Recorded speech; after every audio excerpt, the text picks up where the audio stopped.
right, y'all. Welcome to a disc golf podcast brought to you by Goodline Disc Golf. My name's Philip. I'm joined by my co-host, Jeff Castellino. What's up, Jeff? Going on. Haha. So we just started this thing up. We got a lot to talk about. I think when we have Jeff on, when we have you on, Jeff, I think we're gonna talk a lot about kind of local things going on. I think that's good, especially because you got a lot of things going on over there in Tullahoma.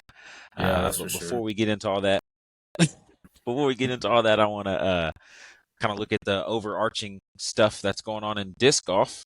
We're going to look at the big stuff. So let's start with the whale. Everybody kind of knows about this. Everybody's been talking about it. Eagle McMahon signed a 5-year deal to MVP. What are your thoughts? What do you think about that? I think it's good for Eagle. I mean, he coming off some injuries. You know, it's probably a good, refreshing start for him. You know, it's probably good that he's getting teammates with Simon again. You know how those guys are. I feel like I feel like they're going to move a lot of plastic. Yeah, for sure. I don't know if MVP can keep up, man. I'm gonna be honest. They couldn't.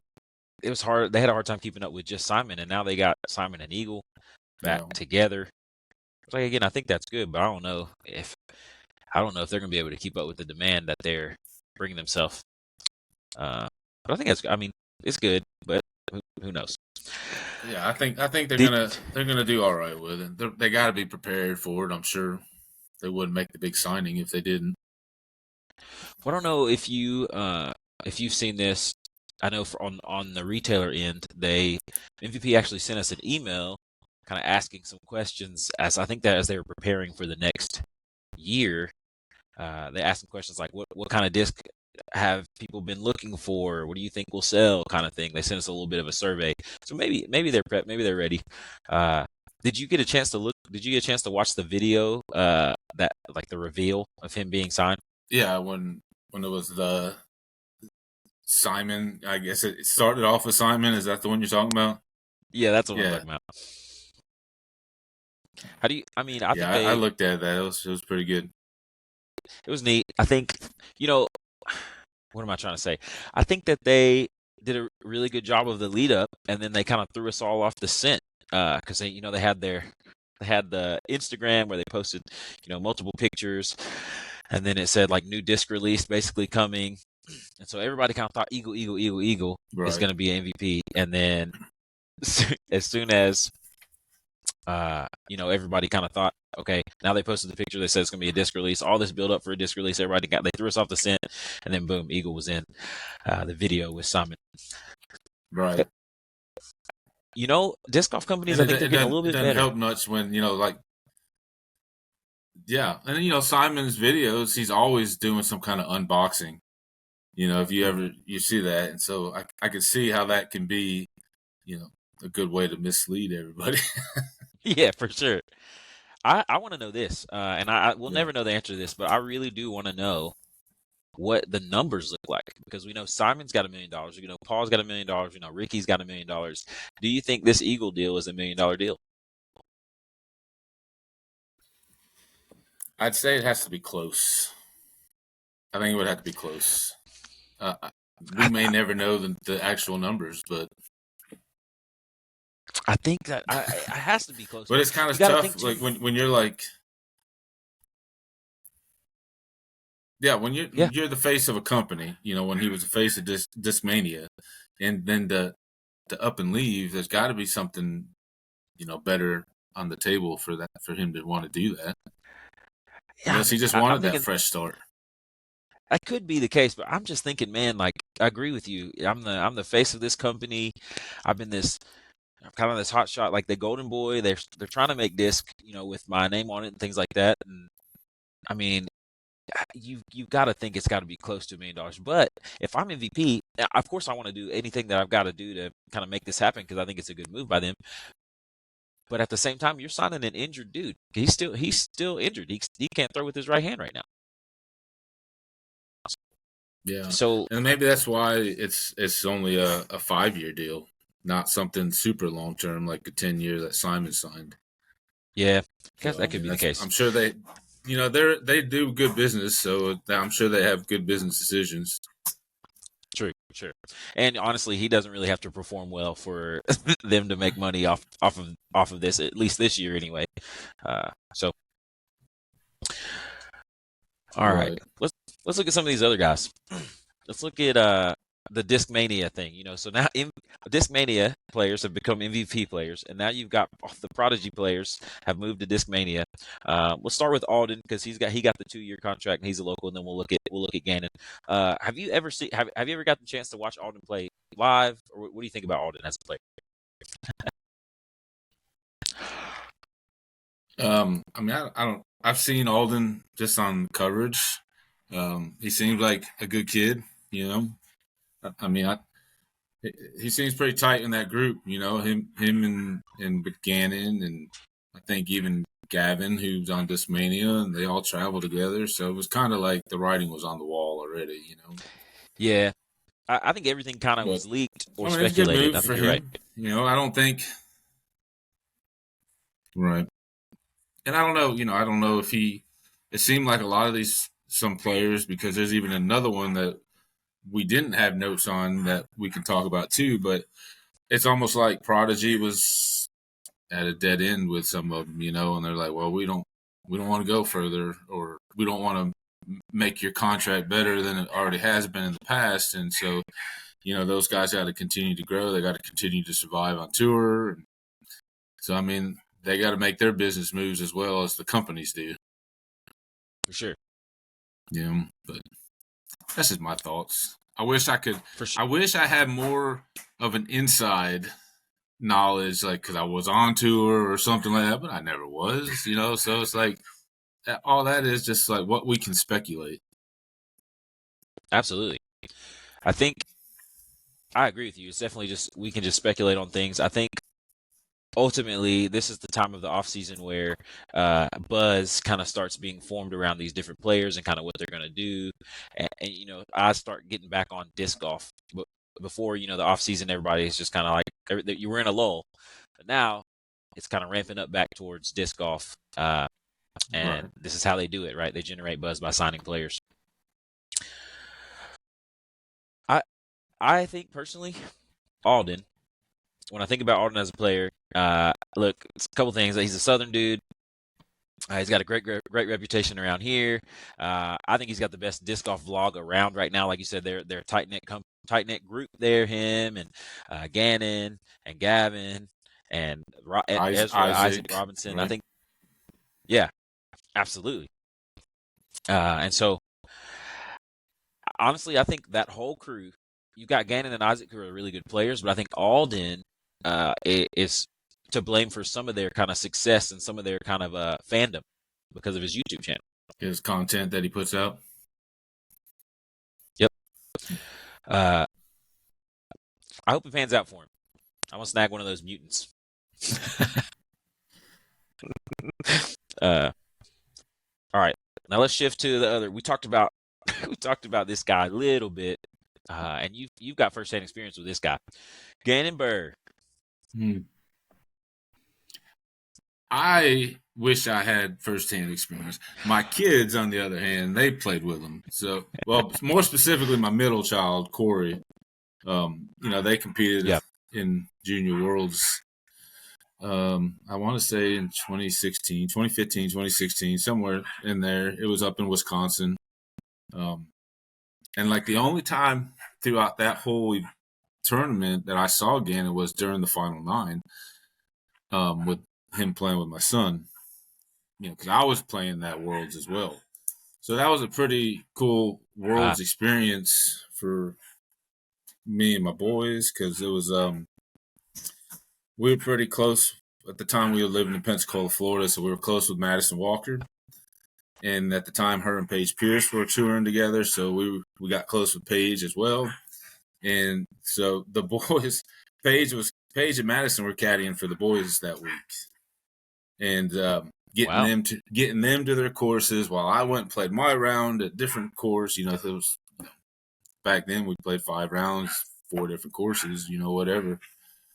So me personally, I only got to saw Gannon play during the final 9. But I mean, man, at that age and looking back, like now when I saw him at MCO last year, I mean, he's 5 inches taller than I am. It's just like it's unreal. It's unreal. Before when he was like, barely come chest high, like all the other 13-year-old, 12, 13-year-old, I think they were playing the 13 and under division at the time. And but it's great.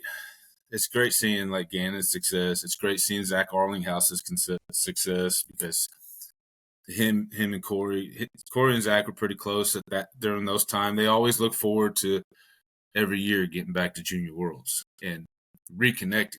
We lived a few hours apart. And so it was like you didn't see him throughout the year, but it was always fun for them boys to reconnect. Even my older son, he had his good friends from one was from the Northeast, like Massachusetts area, the other California, and so it was nice every year when we got together and we'd make sure, like us parents, we would talk and make sure, hey, taking the boys out to the lake to go swim in, y'all should come, and everybody just get together. Yeah. Just have fun. That was always good. But no, getting back to Gannon, he was good then. And Yeah. even better the following year. We didn't go that following year, but that's the year he won it. And I think he destroyed like the rest of the division. But then Yeah, I like think even though after that though, because he started making like little videos, and I remember watching videos of him putting in his basement or throwing into a net in his basement, and you knew he was going to do something good. You did. Yeah, it was good to see his success, and I was happy for him when he won the USDGC. It was yeah, good to see him. yeah, for sure. Yeah, you mentioned that that Worlds that he won. He so he won by 30 strokes that Yeah, year. that's So crazy. that's crazy. Yeah, Like it takes some determination. You don't win the year before, then you put the work in, you come back and you win by right. 30. That's crazy. The year before, I'm not trying to like, put anybody on blast or toot anybody's horn, but you said you had your middle son Corey. Didn't he beat him that year? Yeah, Corey The year before? actually. Yeah, the year before, and it wasn't by 30 strokes by no means, um, but no, Corey eventually lost in a playoff for Worlds that year. He went and he ended up losing to a local kid up that way. His last Gotcha. name Hunter Collins was his name. We'll shout him out, even though I don't think he plays anymore because I think he's expired. The last I looked, um, Yeah. but yeah, Corey's finished second that year. Okay. Yes. I mean that's pretty cool. Maybe you should get Corey back on the course sometime. Man, Make I him listen to this, wish. and we'll I maybe wish. nudge him. We'll nudge him that way. Yeah. They stopped playing because they thought there was no money in disc golf. And I'm like, there's money in disc golf now. Yeah, it's coming around. That's the thing. It's coming around. I wish I knew when I started playing in 2010, 2011. I wish I knew where the sport was going. You can't know those things, right? But I wish I did. You might have known. You might have known it because your whole family, Team Castellina, you had the whole Facebook. Y'all were Yeah, we kind of a tried. thing. We tried to become a thing. Yeah, I mean, you're still a thing. Just maybe not Team Castellina as a whole, but Right. the leader of Team Castellina, Jeff, you are a thing, man. You got some accolades yourself. I don't know if the PDJ counts it anymore, but world champion putter. Tell me about that. Tell me about like what that day was like. What were you thinking when all that was Man, happening? I had a really, really good morning of putting. No, Yeah. it was up at Pro Masters Worlds up in Illinois 2 years ago. And I had never, in all the worlds that I had played, I'd never done any of the field events. And but I was like, you know what, I want to do the putting one at least. I didn't. That's the only one I signed up for. I didn't sign up for distance because I'm Oh, not a distance thrower. So, and then I didn't. I just was like, oh, just gonna do this putting. And so, it was a day or two before Worlds actually started. So, we were still doing practice rounds, and I was like, well, I want to go get this field event over with, and so I went like pretty early. I was within the first couple groups that went, and it's not like what I was expecting. They just set up 9 baskets. You had like 3 stations from each one, point values for the distance and stuff like that. And because I remember watching video of one, and I thought it's super cool. And I can't remember the year, but they did Worlds in North Carolina, and their putting competition was like on a tennis court, and they would have like each player was heads up basically, and they had a basket set all the way at the baselines, kind of in the middle, and kind of like right over the net, and they would putt for like, and that's how they would get their points, and basically they would beat the other, and I think that was one of Yeti's 6 putting championships that he won, but. So that was something I was like, okay, maybe that's how it's going to be. I don't know, maybe I'll qualify for that or something, but that wasn't the case. I just ran through the stations, put up a good score, and then I sat around all day, like, anxious. That's the worst. That's the worst. Because, you can see the results, and then it's like, you see it, oh, man, Yeti hasn't gone yet. And all these guys they all went out and did their practice rounds. And I'm like, they're going to come in all warmed up, and here I was, just put up a number first thing in the morning. Then I was going to go do my practice rounds. And I did all day long. I'm watching the scoreboard, Well, what I didn't realize, because I was talking, and at the end, when finally everybody got through it, and I'm like, I won, I won it, and yeah. I talked to Jay Redding like the day after. He, gave me a big high five, congratulations type thing, and he said, "When did you go?" And I was like, "Oh man, I was there at like 9:30 in the morning." He said, "Oh man, yeah, everybody came in the afternoon, and the winds picked up." And I'm like, "Sweet," It's like, yeah, okay, yeah. But yeah, the winds that apparently had picked up in the afternoon. I wouldn't know. I was off practicing Northwood Black, getting my butt kicked on that course, and it was just like, and they're all putting in the wind trying to catch my score because they saw the number I'd already put up, and it was up there. I don't remember what it was. It was like almost like a flex start. Yeah, basically, you just showed up. Like the group that I was in is most of them were like MA 40s or 50s. It was all Masters age players there, but I think I was the only actual like pro division in that group that I went out with. And okay. So yeah, it was. They saw the number I put up too, and they're just like, "Man, you might win this thing." And then they're worried about you playing our division, stuff like that. Just like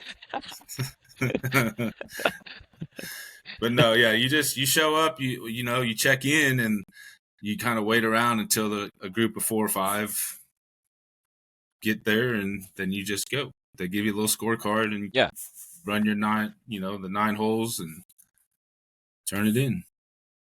But yeah, well, yeah, it was a fun experience. So you mentioned one already, Jay Yeti Redding, who's got a putter. He's got his name on putters on the AVRs. So you beat him.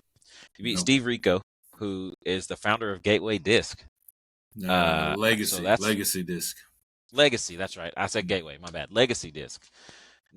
There's some other guys. I don't know if you knew any of them. Larry Gardner, he was like second. Dustin Honnold. Those two were in second and third. I don't know who Dustin. Did you know those guys before? Mm-hmm.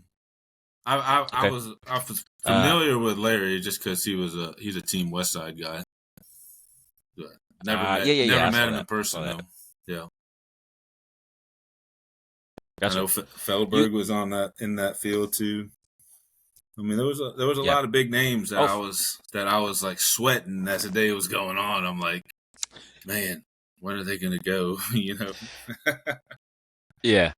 But it was fun. Like in a flex start, generally people like try to go like later in the day so you can kind of see what scores you need to beat. And that's normally how it goes. But you were like, let me just go and get this thing over with. I'm probably not going to win. Is that kind of the idea, or what? That's pretty much what it was. I said, I figured I'd just go out there and I'm just going to, put up a number.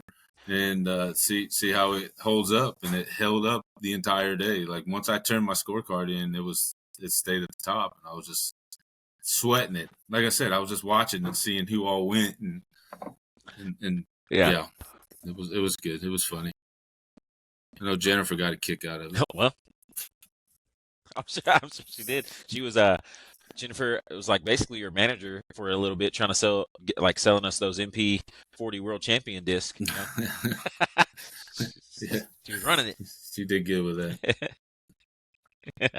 We man, so I know I'm sorry we had to do I don't know if we didn't even address this, but we had to do the virtual podcast this time. Most time we'll be sitting in the shop/studio, but today it had snowed here. We've been snowed in. There's ice possibly coming, and then also like I could literally hop off this podcast at any moment and be driving my wife to the hospital to have a baby. So this is baby what, I'm glad 4? we're able to. Baby number 4, yeah. Maybe we'll get Team Gant going sometime soon. My 6-year-old really likes it. My 4-year-old likes 9, and my 3-year-old really doesn't care at all. So maybe we can get that fixed and get things going. Let's see. Before we got into the local stuff, because we actually have a lot of local stuff going on here in Shelbyville and Tullahoma. Before we jump into that, I just want to talk about. I put sponsor read in the notes here, but really we don't have a sponsor. The sponsor is Good Line Disc Golf, which is my store. And if you're looking for if you're looking for disc golf stuff, disc golf discs specifically, we have other things. But if you're listening to this podcast and you're thinking, man, I need some MVP, I need some Discmania, I need some trilogy, some dynamic disc, you can hit up goodlinediscgolf.com. We've got it all. We've got every possible brand, and not every possible. We've got all the major brands, and we're growing. So, goodlinediscgolf.com. You can use. There's lots of discount codes out there. I'm not going to give one away specifically, so you might want to reach out to one of our sponsored players, and they can give you. They are sponsored, but I don't know why I did this. But sponsored players and just and go to the brick and mortar shop. Go check out the brick and mortar. Absolutely. If you're in Shelbyville, if you're in the southern Middle Tennessee area, we got all your disc golf needs. Yeah, and we're trying to grow in the southern Middle Tennessee area. Anyway, so now that we got that shameless plug out of the way, let's talk a little bit about local things going on. So this segment's going to be specific to you, Jeff, since you have when you co-host. So the idea with this podcast is we're going to have 3. I'm going to host most times, and we'll have 3 co-hosts. That way, if I have a day where I can't come or whatever, you and Dylan or you and Brendan can do together. But each of you guys, as far as like whenever I'm on right now, we could settle on one of you guys, but each of you guys will have your own kind of special segment that you guys will do and be a part of. So like when Jeff's on, we'll talk about disc golf overall, but we'll talk about the local scene in Shelbyville and Tullahoma, because we got a lot of stuff going on. We got a very vibrant community here. Yeah, and it's growing. It definitely is growing. I had talked about so Jeff, you were a part of Shelbyville for a little while. You lived here in Shelbyville. You moved to Tullahoma how long ago? Almost 2 years now. Wow, I have ties in Shelbyville. My mom still lives in Shelbyville. Yeah. So. Yeah. And you still play out you come and like support and play, and you're a club member in Shelbyville too. Yeah. So you're still a Shelbyville guy. We just expanded a little bit. So let me look at. I'm supposed to look at the monthly winners from last year. So in Shelbyville, we got a monthly mini tournament that we do. It's like a point series, the 3rd Saturday of the month. So we fall in a spot where no one else falls currently. Shelbyville Disc Golf Club. If you're interested, if you're around the area, come check us out. 3rd Saturday of the month, usually at 9 a.m. And we are doing it this Saturday, even though it's rainy and icy. We're still going, and we're going to give the awards out. But I'm going to pull up the winners from last year. I know I was planning on being there, but this weather killed our first part of the week at work, so I got to work on Saturday. Oh, no. Do you have to drive? Probably. something. I'll be out in it. Let me look at. Me doing something. Yeah. Okay, let's look. I'm gonna look at these winners from last year. The overall winners last year. A Tullahoma guy won MPO, James Mace. What's interesting is the way that our monthly tournaments work is you get extra points if you get first, second, and third, and then points kind of accumulated by how many people you beat and things like that. So you can't just show up. It used to be where you could just show up, and if you showed up enough times, you would win, kind of thing. We fixed that a couple years ago to where you literally can't just show up and get last every time. You've got to place. You've got to do kind of well in order to win. So James Mays is our MPO division winner. Spencer Brown, also a Tullahoma guy. Our MA1, our Open Masters, Jerry Miller, Tullahoma guy, Tullahoma Winchester guy. Michael Brown won Advanced Masters. That he is a Shelbyville guy. Hunter Sievers, Shelbyville guy, intermediate. He took that win. Michael Olson Rec, Shelbyville guy, and Hannah Brown, Tullahoma person, Tullahoma lady, won the women's division. Rooster Cooper won Advanced Grandmasters. He is a Shelbyville guy, and then Leroy Smith the third won the youth division. Shout out to him. They've got a lot of heavy stuff going on this week, but our trophies are interesting. We got really nice, fancy glass trophies. I don't want to reveal them on here because that's Shelbyville Disc Golf thing, and we got everyone got coffee mugs with their place in their division and the Shelbyville Disc Golf logo. Not they're tumblers, not mugs. Yeah, let's talk about them bag tags for this year. It's like I can just smell them over here. Yeah, our bag tags. What's funny is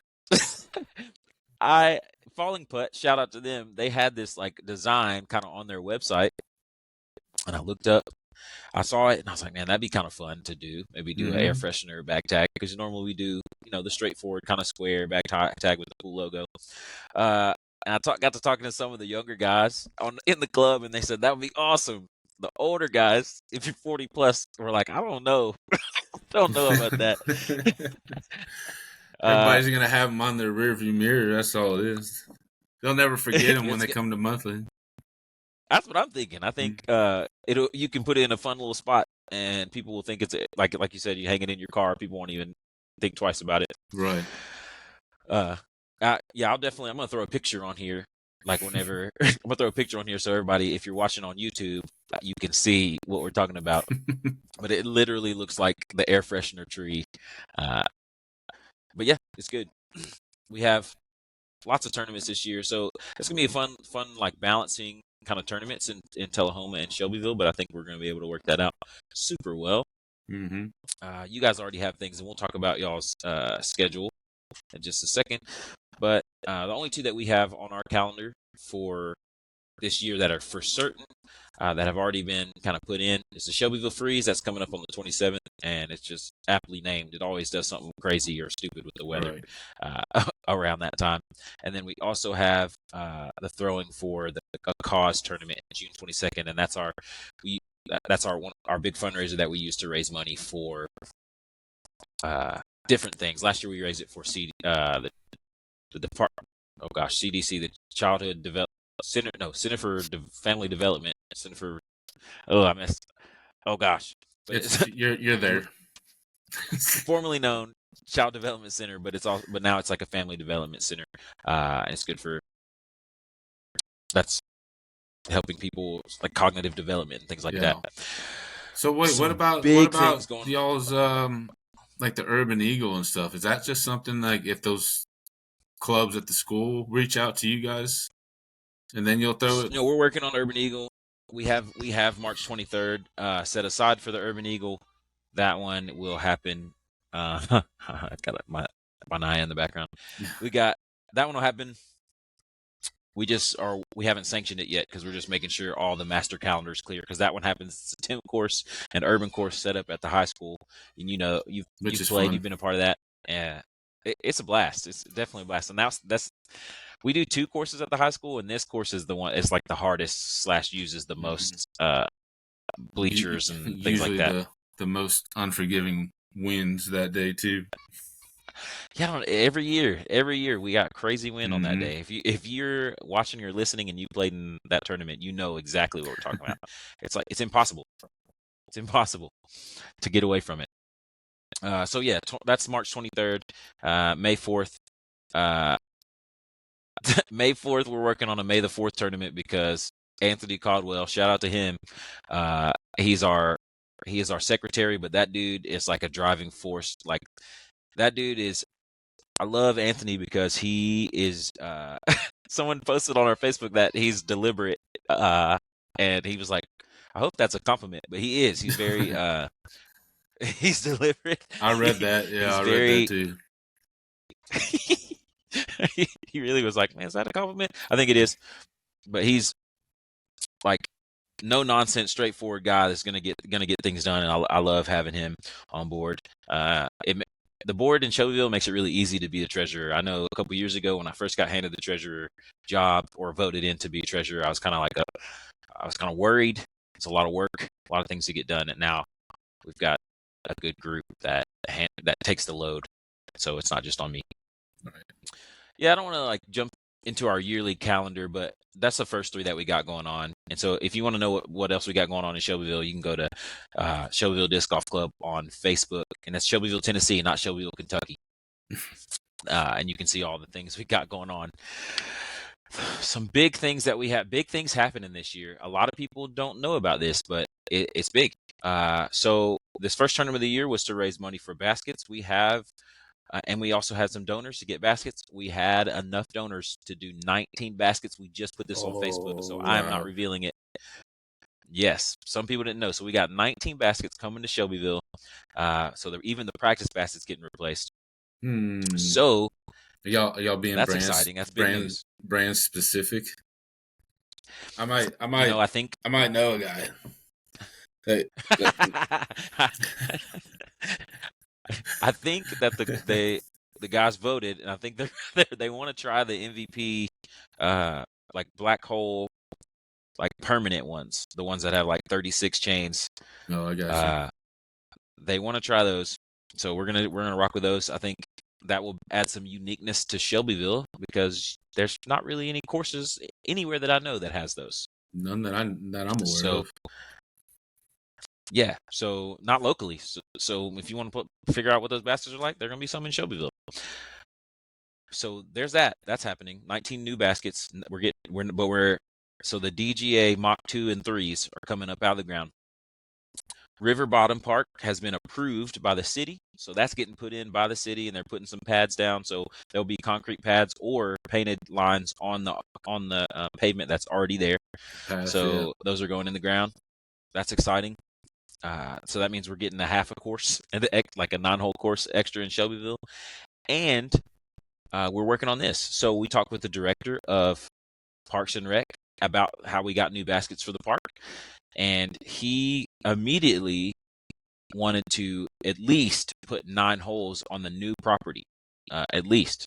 So we're going to be getting at least 9 holes on the new property on the property like next to the park, because the park has like 40 plus acres over there. And our goal is to make those more champion level if we can. Okay. Because Shelbyville's beginner friendly, and maybe not champion level, but more advanced is the idea. That way we can add them in, sprinkle them into tournaments. We're just trying to improve the course and improve the scene here. So what's crazy is it's like all of a sudden in 2024 we get a new baskets, and basically, and 2 new courses basically, all in this year, which is awesome. Kind of out of nowhere. And that new course is that the debut on the Freeze, Shelbyville Freeze? No, so the Freeze, we might use some of those baskets on the temp course. We might use some of those holes on the temp course, but that actually, we're taking like half of what's it called? We're taking half of the throwing for the cause layout, and then we added like another 9 on the new in the new property. So we really hope maybe we can use some of those things that we got, like some of those holes, but I think we're gonna have to do a little bit of clearing in some trees and things to make good disc golf holes. I got you. The ones we got for the freeze are going to be fun, but it's going to be a lot of it's going to a few wide open kind of rips, and then some makeshift, make do. They're good holes, but I don't think that they could be permanent because they're going over some fields that have already been claimed for soccer and baseball and things like that. Yeah. I mean, everybody wants to land. Yeah. What's good about disc golf holes is that we can use land or we can use pieces of property that other fields and things can't use. Mm-hmm. So like river bottom, there's really only space for one soccer field, but the disc golf course we have space for. And when it gets wet, we just don't play it. And then when it dries out, we can play it, kind of thing. So ups and downs of disc golf. We get disc golf courses, but sometimes we get the cast off land. Yeah, but it's still a fun little layout over there, and I think even that one's got good potential. You can always change in little safaris and all this other jazz that we do. You know, when we get bored with one little layout, then we start tinkering around with stuff and come up with something fun. Absolutely, for sure. And there's some land next door that maybe we can get permission to use at some points in time. We'll see. Yeah. All right, dude. So you got a lots of new going on in Tullahoma. Man, they're lucky to have you. I'll just say that.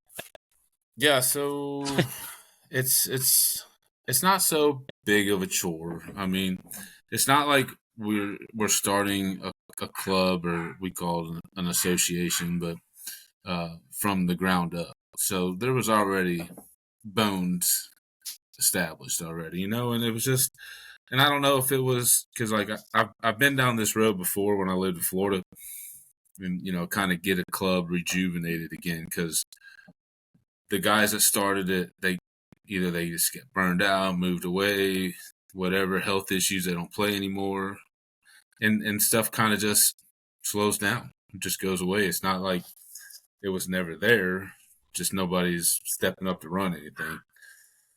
And just talking to the local players down here, and I'm like, what is it that y'all want? Is there, and a lot of people are like, we need to get this club going again, blah blah blah blah. So I just get on the Facebook and I'm like, I'll spearhead elections if we want to get a board, whatever. And so that kind of went well, and we got a board established by votes, and so far it's been a pretty fun task, because it's like these guys on the board. I'm not gonna list them out right now, but these guys on the board, they're younger, they're passionate about it. Younger in the game. we got one that's up there in age, but he's young in the game. But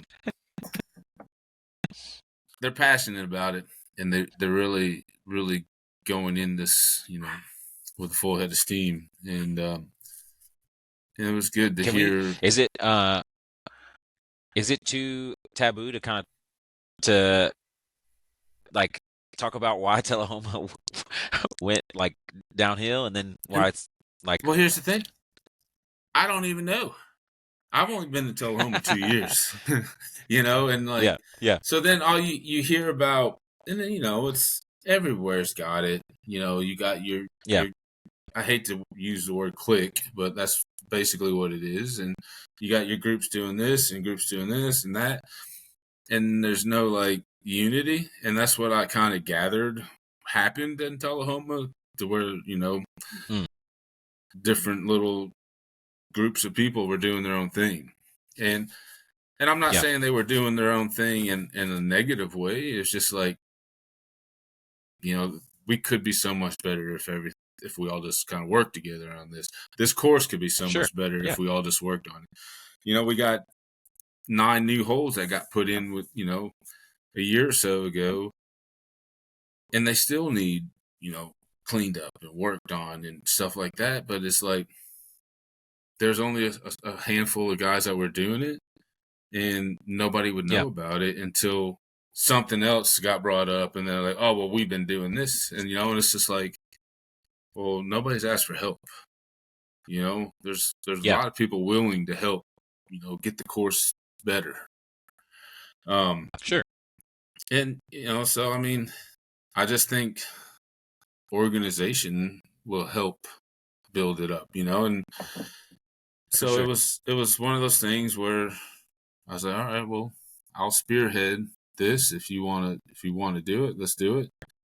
And so then I got on the board, and so we did our first monthly, our little bag tag, or it was basically a membership drive, and Yeah, because we're it was a hoping to blast. It was fun. we're hoping to do a point series type thing as well this year. Um, but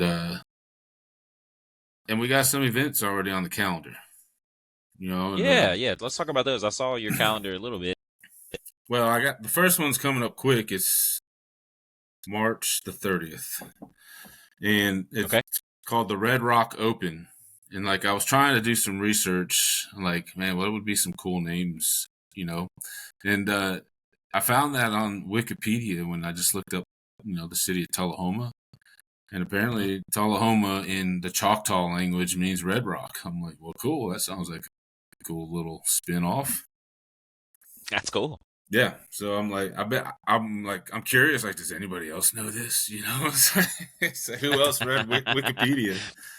But so yeah, I that tell was you the what, first like one coming. But listen to this podcast, you'll know. You'll I know. know, right? Whoever's out Yeah, there. I like the Wikipedia stuff. That it's just hard to it's hard to like to know what is actual true and what could be. Yeah. But I'm like, who's gonna who's gonna make that up about a city in Tennessee? It's like, come on. But anyway, yeah. So got that coming. So we'll have some work days because there's a lot of, and that's another thing too. Is like we need a good representation to go to our city parks and say, look, we have an established club that's willing to do coursework and this and that and try to build a Yep. good relationship with the city. And so that's, pretty much been the top of my agenda. And I'm waiting on an email back from the city parks guy and just to try to meet. Yeah. I just want to meet up. I said, I got some questions. Like you ask, people that have been around, like, what can we do to the course? And you get like Yeah.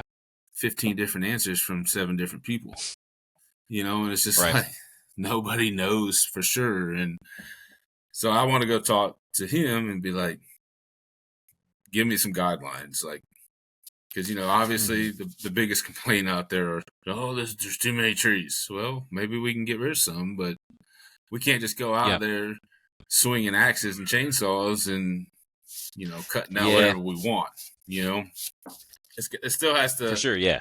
we don't want to take away from the course difficulty, but we do want to make it a little more fair, you know, Sure. you Yeah. know, but Uh, then again, that's something we just had to discuss with the parks guy and give me a little guidelines so I can get some work days planned and let's get that course mm. cleaned up, ready to go. I'm gonna be honest with you. I'm jealous in one sense of you guys having Tullahoma as a home course because what Shelbyville's got going for it is a very beginner friendly course. I've been playing for a little while, and that beginner friendly course, like you said, you talked about it a little bit earlier. Uh, you start trying to tinker with it and trying to figure out how can I make this course harder? How can I make this? Right. How can you kind of feel like you hit a plateau at some point in Shelbyville and Tullahoma. Once you hit the plateau in Shelbyville, Tullahoma is like you're on the ground floor. Uh, Yeah, it'll definitely test a lot of things in your game, whether you can hit the lines, mm. test your patience, the whole 9 yards. So, Yeah. but yeah, it can You go definitely out make there. you a It's one of better those golfer. courses. Yes, that's what I was getting at there. But, I know. I don't want to shout out everybody, but Curtis Shriver always talks about. He's like, man, these people kept beating me, and from Tullahoma, and I was like, I hate that course, and then I realized they're playing that course, and they're getting better than me. So yeah, I've heard him say that jealous in that. a number of times. Hmm. Yeah. So the Red Rock Open, you got something like the Halloween weekend, Yeah, 26th. Is that yeah. going to be like a I don't want to go too in depth with that yet. I mean, because we'll have some more stuff okay? in between all those two, but Yeah. it's going to be a Halloween doubles type thing, and it Cool. should be a fun time. It should be fun for sure. We'll Awesome. do. I don't know if anybody's ever played the ones up in like Ogwood when they do their Hmm. Halloween stuff. Um, I like their idea. Like if you sponsor a hole, you kind of make up your own rules for that hole, and Hmm. so that's probably something we'll implement in that. And I'll get into more detail as that time gets closer. We got to get the first one under our belts Yeah. first, and Right. Sure. especially with a new board, new crew like this. That's I guess as far as running events, they're pretty fresh. They played enough. Sure. They've played enough events to where I think they can run them and have an Hmm. idea. But it's like let's put it to the test type thing. But Yeah. it'll be fun. I think what's cool is they've got a good resource in you up their sleeve. I think what's going to make Tullahoma like push it further and make it like future proof is one, them learning what they can about running events, and then two, whenever their time comes to move off, or even your time comes to move off, which who knows when that'll be, but that they're training and teaching other people what they're doing. I think that's big. Yeah, that's definitely the key. You always want to pass it on. Yeah. Otherwise, it's just what's going to happen. It'll just go back the way it was. Hmm. Yeah. So I'm looking forward to you guys, like all the stuff you guys have. Like I said, I love playing Tullahoma, even though there's the gauntlet 13, 14, and 15. Specifically 15 make me so mad. Oh yeah, But I love playing it. yeah. That'll probably be one of those holes that's on top of everybody's list to see what we can Yeah, do on this hole. But like I right. said, we won't take the integrity or the difficulty away from the course, but it could use a good cleanup. Yeah. Yeah. I'm not dissing Tullahoma at all. Again, I said I love Tullahoma, but if you step up to a hole and the only option is roller, I think it needs to change. Yeah, yeah, I agree with you. uh, let me talk about. I'm gonna bring the. I wrote it on here. I'm not. This is not like the dog or like bring anything, but so the membership drive went amazing. There were a couple Yeah, hiccups, and 30, I won't talk about 35, all the 35 hiccups. people. 35 people I won't in. talk about all the hiccups, but the snafu with the shirts. So let's talk about that. Oh, that's an easy explanation. Disc golfers are notorious for waiting to the last Yep. minute to get signed up. Oh, I mean, I've only been saying, "Hey, we're doing this on this date. I need to order shirts. I need to order shirts. Get signed up." I mean, I can't. I pushed it off as long as I could, and it was literally the day after Christmas that I was like, Yeah. "We're doing it." Boom. And I only had at that time maybe a dozen people registered. So I had like a dozen shirt sizes. So oh, well, I guess most will be a large, maybe a couple extra large. I'm just like, if your Yeah. shirt's available when it's time, then cool. I said, these first people are getting theirs. But yeah, but I was just like, Yeah. I People want can't, to know. I can't hold off anymore. But update, shirts came in today.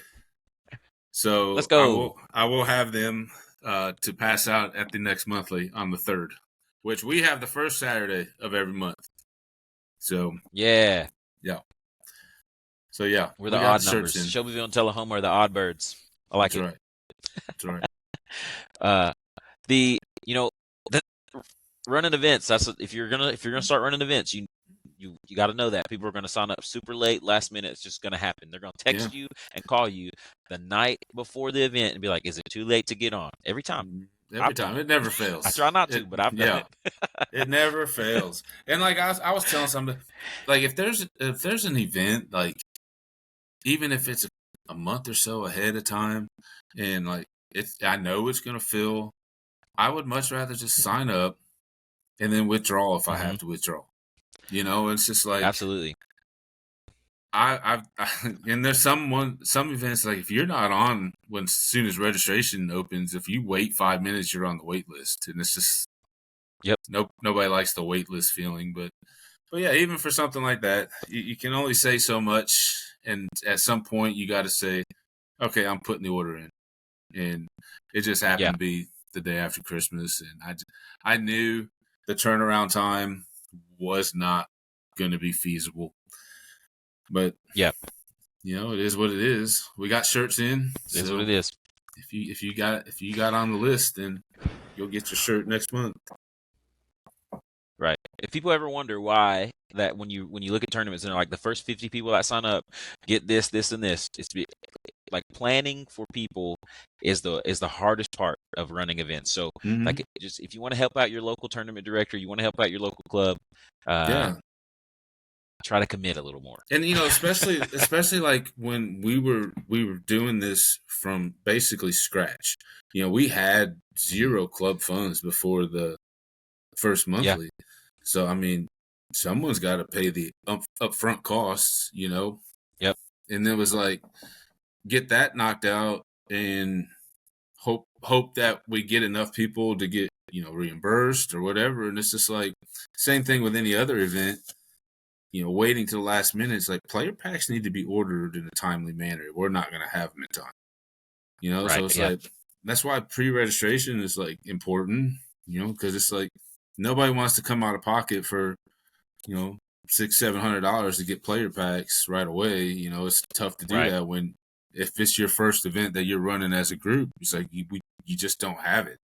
It's just Right. like after a couple events, when you start, you know, building up the club funds, then it's a little easier to front that money, you know. But Right. it's almost one of those things where it's like they won't ever understand it until they run Do an it. event. Mhm. Yeah. Yeah. And that's all right. You know, you do it long enough, you kind of have to just expect it. Sure. Yeah. Yeah, it's gonna happen, but Mm-hmm. it's helpful when it doesn't. Uh, yeah, you talked about course updates a little bit. That's cool. That's awesome that you guys are kind of thinking that way. Is there anything else you want to like add or talk about when it comes to Tullahoma? No, I mean, like I said, we're starting fresh, so it's we were ecstatic with 35. That's great. And you know, I only ordered, you know, 50 bag tags, 50 shirts, and it's almost like I'll order more bag tags. I'm not going to order more shirts if they sell out, but it's like, man, we're already 15 away from having to reorder, you know, and it's like that's a good thing to have, you know. Absolutely. And even that in that day, the weather was not ideal, you know, cold Yeah. and wet and rainy. So yeah, we were ecstatic. Great turnout, and like, you know, we got some more stuff already in the works as far Yeah. as, you know, how we can grow as an actual board and, you know, to better the club. So, For sure. That's cool. yeah, Awesome. Yeah, I'm looking forward to being a part of for sure. what Tullahoma's got going on. So, we got a couple updates from I guess me personally, Goodline personally. A lot of people don't know this, but just gonna put it out there. So, and we'll kind of talk about it as the year is going. Goodline Disc Golf as a store uh, is kind of transitioning. I don't know. I don't know if it's a good place to put it or what, but I'm gonna say it anyway. Micah Thompson, who was co-founder with me, he is moving. He's transitioning out of ownership. It's a good thing. He just has an awesome opportunity that he is getting to do, and I don't want to. Maybe I'll have him on sometime and we'll talk about it. But he we're still like I still have mad love for him. We've been good friends for a long time, and he is a young dude and he's got a young family. You can my screen shaking a little bit because I think someone's trying to call me, but he he's a young dude. He's got a young family, and you know, at that age, I remember I didn't really know exactly what I was going to do, and I remember, and with him, his path is kind of pulling away from Goodline. He may one day end up in ownership again, but for now, He's kind of sliding out of ownership, and Goodline is buying out his contract, or not his contract, but buying him out. We had brought another owner on in a few months ago, Charlie, and he'll be at events. He's a disc golfer, he's kind of a new disc golfer, like recreational disc golfer, but the dude is a software engineer. He's a genius, and so I mean, I guess he's a genius. If he's listening, then he's not. Yeah, If he's not listening, definitely. but he's helping us on the back end, and he's kind of coming in with fresh eyes and new perspective and kind of things that we can do to not like we don't necessarily want to grow to be this national brand or anything. We kind of want to be local and regional. Like we want to be local store, and we do kind of want to be regional, like southern Middle Tennessee. And even still, though, in order to be regional, our internet presence has to be somewhat like good. And so he is helping on that end, and also he'll be at helping run tournaments, and he'll be helping at the shop some. I think he's gonna take on a Wednesday role. But anyway, nice. And we hired him, Charlie. Do I know him? He will be. You may have seen him. He's played MA4. I played with him at the. I played with Charlie at our flex start that we did for Black Friday. But you'll see him around. He'll start being around. I'm sure I've seen him. Yeah. And then Luke, we've hired a guy that's going to be helping us on Saturdays at the shop some. So I'll be able to be at more events and maybe play a little bit as well. Excuse me. Because Mike and I were alternating Saturdays, and with his departure, it would either be I'm there every Saturday or we get someone to cover those. So right, we're gonna get someone to cover some of them. Yeah. So that's player of the year from last year, Chase Matthews. That dude was he improved a lot as a disc golfer. And I saw his celebration video on Facebook the other night. Look him up, Chase Matthews. Dude's going viral right now. Was that not for being the player of the year, or was that something different? I'm just gonna assume that it was. Golly. Yep. That dude is a trip. Just when you thought you forgot about it, I'm gonna bring it right on back so you can relive it. That man's a trip. Man, Chase he's an absolute blast. If you have played disc golf with him, as long as you're not doing anything stupid, because you can get on his bad side and then it's not fun. But as long as you're not doing anything like stupid, man, the dude is just such a blast to play with. He's always keeps everything lighthearted, and he improved as a disc golfer last year. And then he also, man, like dude was driving people from Murfreesboro. He was like, "Oh, you need a disc golf store? Get in the car. I'm driving you to Shelbyville, and we're gonna go to Goodline Disc Golf." Dude was driving people here, and so, man, was he driving them back, or did he just left him? He just left him here. He just left him here. No, he was driving them back, but man, great player, great friend, and honestly, just he'll say it. He's a great salesman. I mean, so the dude, he well-deserved player of the year. He was racing with George Watson and Hannah Brown for player of the year, who is my early pick. Now, you guys can prove me wrong if you're watching this and you're on the team. You can prove me. Hannah Brown's my early pick for player of the year this next year. I'm expecting to see like big. She's already been improving so much. I'm expecting big improvements again, and to the point where she's probably going to make the tournament team next year for the women. I mean, she really is. She's a really good player, and she's consistently gotten better. She had a big jump. Like when you have a lady who can throw 300 plus, it's absolutely a big deal for them. Yeah, I got to play around with her not too long ago. It was great. Yeah, and what I really liked, because how do I say that? I didn't like that she had a couple bad holes, but what I liked about it was how she just moved it, and like the adversity, you could tell it upset her, but like she pushed on, and it was like, that's big, and especially for someone her age, to try to get over all that, and it was tough to watch for sure, and like just being her friend, I'm just like, man, okay, let's go. You got this. I was trying to pick her up about it. You're all right. We got more holes to play. Trying to be a good mentor and a friend. Yeah. But it was just like you can tell that it really was tough. But she did it. It was like Yeah. mentally tough. It was mentally tough for her. But Yeah. she pushed She on. She finished out strong. So absolutely. She's competitive. Like I said, she's eight. She's eight. I think she's 15 years old. She's like 824 rated or something like that, or 820 plus rated. I played around. I remember playing around with her one time where she was really wanting to beat her brother, who is one of our, like 2 years ago, our player of the year, when we were like first starting that. And I mean, we got to the last hole. We got to hole 18. If she would have made her putt, she would have won.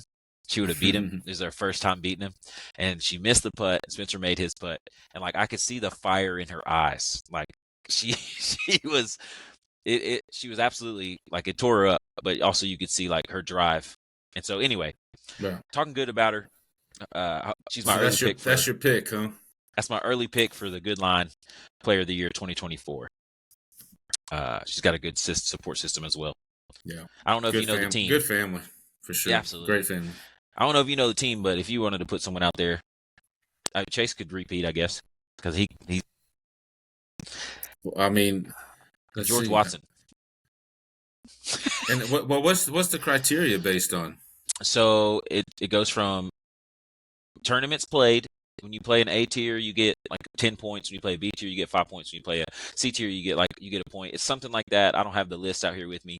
If you place in those tiers, you get like I think it's 5, 3, and 1 extra points if you get a podium finish. And then like you get a certain amount of points for how many rating points you jump up, and then you also get a point for every time your code is used and someone spends $10 or more. So every $10 spent with your code, you get a point for it. I got you. Oh well, I don't know. I would have to think like Austin. Yes, is he still on your team? Because so Austin, his rating has blown up pretty good over the last year, and then I know he's good to play a bunch of events and quality events too. You know what I'm saying? Yes. So Austin, I would agree. Austin, Spencer, and Chase are ineligible for our Player of the Year program. They'll have their own little contest they'll do, but they're on the tournament team. They already receive all the benefits that maybe a Player of the Year would get. And so Austin, it's Austin, Chase, and Spencer, and they get they have I'm not gonna say everything, but they have an allotment. Actually, in their contract, I'm technically non-disclosed kind of thing, but they have an allotment and they have like tournaments that they're allowed that they get to play and things like that. I got you. Well, then I'm gonna have to go with my boy Seth. Yeah, because I'm forcing him to play more this year anyway. He just doesn't know yet. If he's, I hope he's listening because it was a coin toss for him and the other last person that made the tournament team. I could only afford 3, and the only reason that he was not the third is that he kind of dropped off as far as playing goes. Because dude is good, man. I've seen he has a switch. He can turn it on and just go. Like, oh yeah, for sure. It's amazing. We went down to New Hope last weekend and played an event down there. So yeah, he told me he wants to get out more and play. He juggles the family life as well. Work and family life. He's got a little daughter, so I get it. I was there too. If he is one of those guys that he will rise to the level of the competition. It doesn't matter who it is. Right. It really doesn't. He'll rise. And when he loses, he takes it personally and he goes and he's like, I'm winning next time. What do I got to do to win? Yeah. He'll get out there and he'll do the field work and the putting practice when he can. Yeah. I know he drug my butt around Tullahoma about a week ago, and it's like I never knew how to play before. We're at an hour, so I'm gonna kind of wrap up some things. I talked about tournament team, Player of the Year, tournament plans for Good Line Disc Golf. We're gonna have the Good Line Open. We usually do it on that Halloween weekend that you guys are doing something, and we've been doing it in Tullahoma, but I'm gonna work around that and figure out when we can do it. I'm gonna try and see if we can find another course or a different time to do Tullahoma. We'll see. Okay. We'll talk about that, and then And then I'm going to get with George Watson because last year we did something called George Watsington Day. I think he wants to do it again. And I don't know if he wants to do it as a Tullahoma, or if he wants to work with Goodline on that. But I'm going to talk with him about that. But we did that February 4th last year. We won't do it on the 4th this year because that's the first day of y'all's the bag tag's monthly the 3rd. mini. But we will, the 3rd. I'm going to talk with him and kind of get that figured out, see what he wants to do.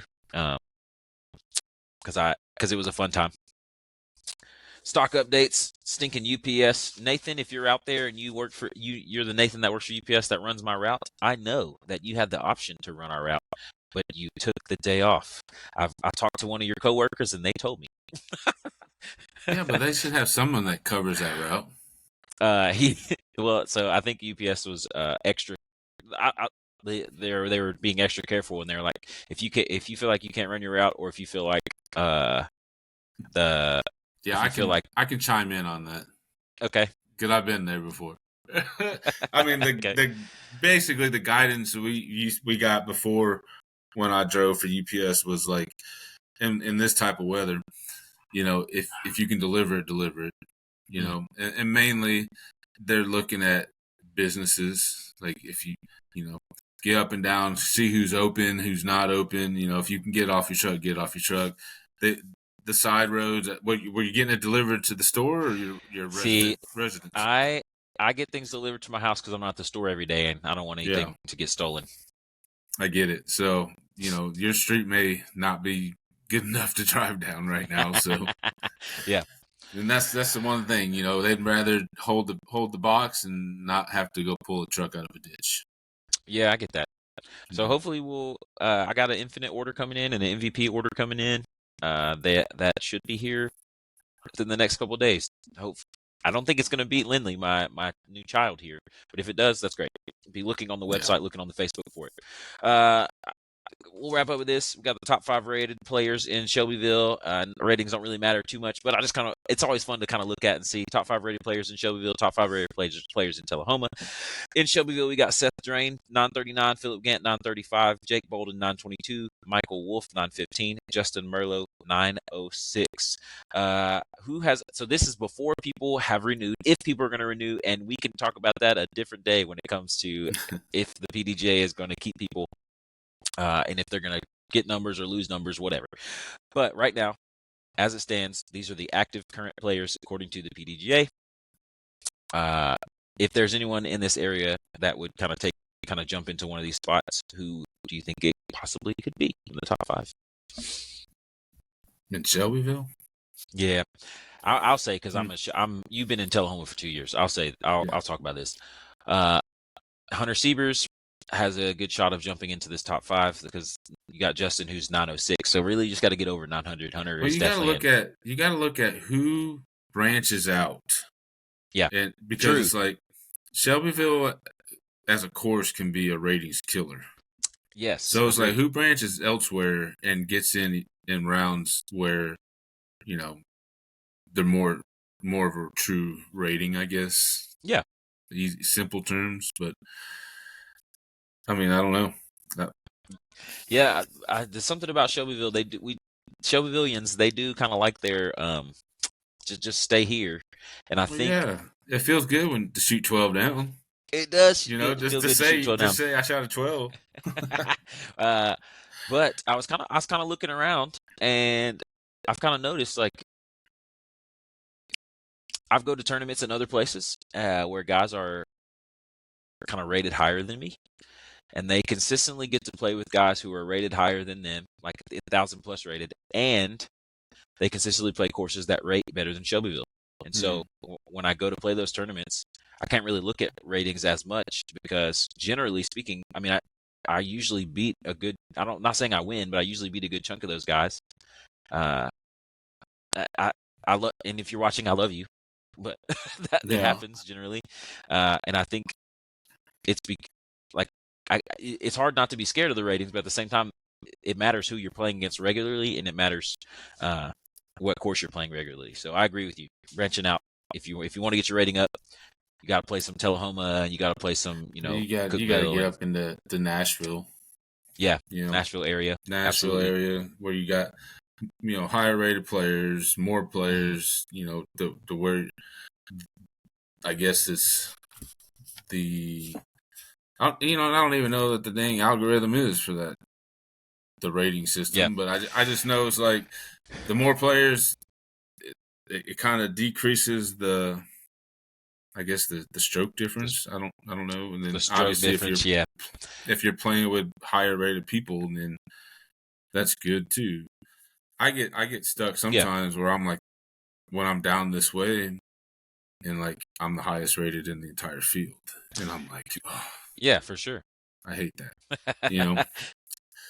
But Yeah, I think I'll give it this though. I do think that um if you're new and you're like under like 850 and you want to get your rating up, come play Shelbyville.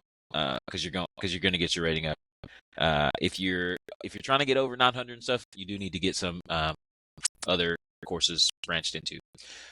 Anyway, so I think yeah, whoever branches out, I think that's a good way to put it, and it's going to change a lot next time we talk about this. I think it'll change a lot because I think people will be have played tournaments, and I think people will yeah, it's still have pretty updated young, whether or not they're going to be early in PDJ. the year too.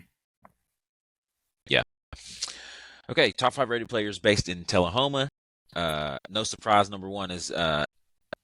the Champ, Jeff Castellina, 965.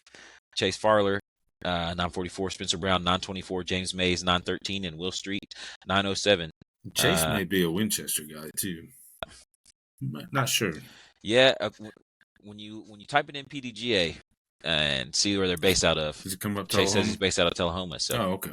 hmm Maybe I've seen him in so Winchester enough.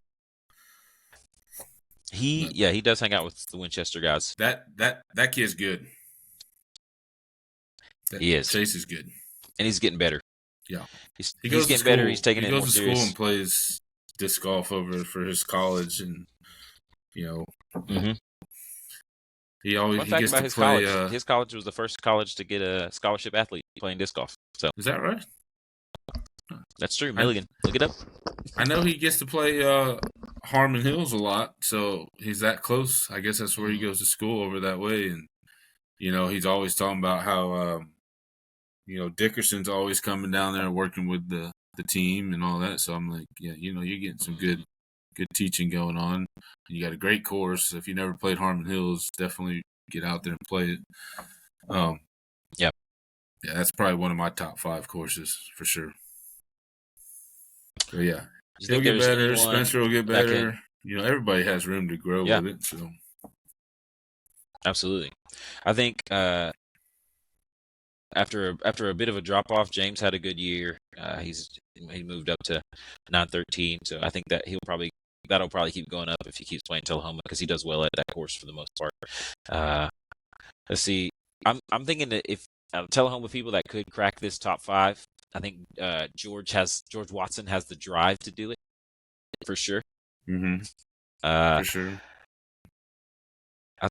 I think Will Street will probably keep climbing if he keeps playing. But yeah, I don't know who's on the board. Spencer's on the board. George is on the board. And Joe DeFrancisco.